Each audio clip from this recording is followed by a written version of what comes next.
start of Stories of Surrender, you say that it is preposterous to think that other people are as interested in your own story as you are.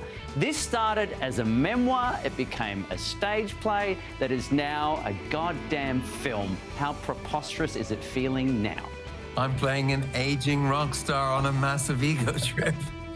It's a bit of a stretch.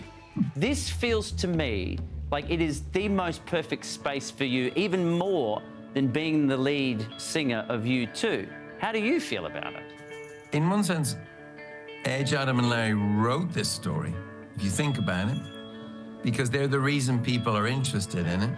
But the part of the U2 story that I don't get to tell on stage every night is the sort of more kind of absurd side to the vulnerabilities as much as I'd like to. And I don't get to crack a lot of jokes. That's why we did this.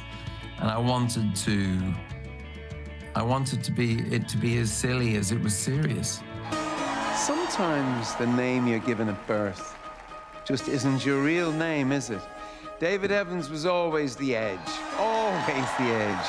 I knew that you all have known each other since you were very young, teenagers in high school, but it seemed to me you were suggesting that your wife, Ali, and your best mate, The Edge, were they an item at some point? Ooh, still a sore subject. Still a sore subject. Well, they were the two cleverest in their year, and they were just below me. And she did seem to be taking an interest in his guitar playing. And as hard as I might practice, I just knew I couldn't touch this guy. So I had to become, you know, the class clown. They're still really close, and they still talk about me behind my back. They say it's out of concern. There's certain people I just don't worry about in my life. They're so consistent. They're just always there. Edge is one, Ali is another. At 15, she believed in you. Did you believe in you back then? Listen, if I believed in myself back then, if I believed in myself now, I probably wouldn't be sitting here. I'm really 1/4 of an artist without Edge, Adam and Larry, and I'm, well, half of a person without Ali.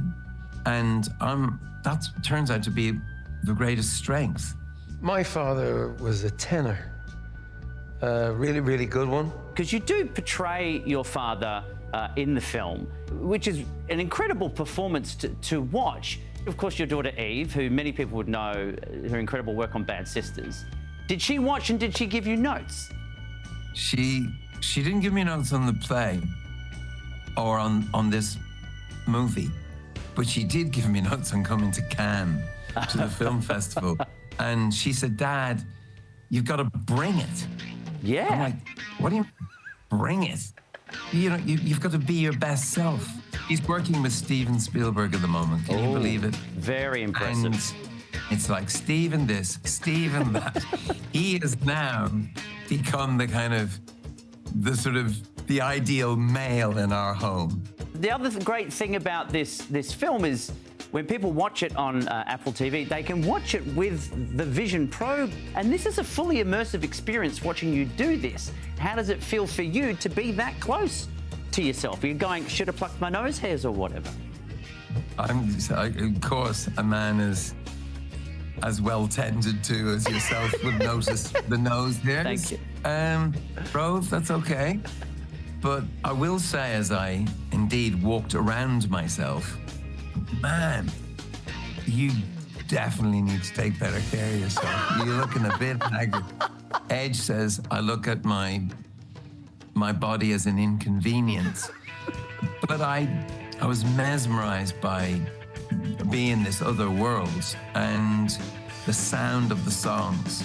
However people choose to watch this film, I highly recommend they do. It's a beautiful story that you tell so well. It's been a pleasure to chat to you about it today. Bono, as always, thank you very much. I'll just put one on for you. You okay? Yeah, sounds great. See you, Rove. Bye, dude.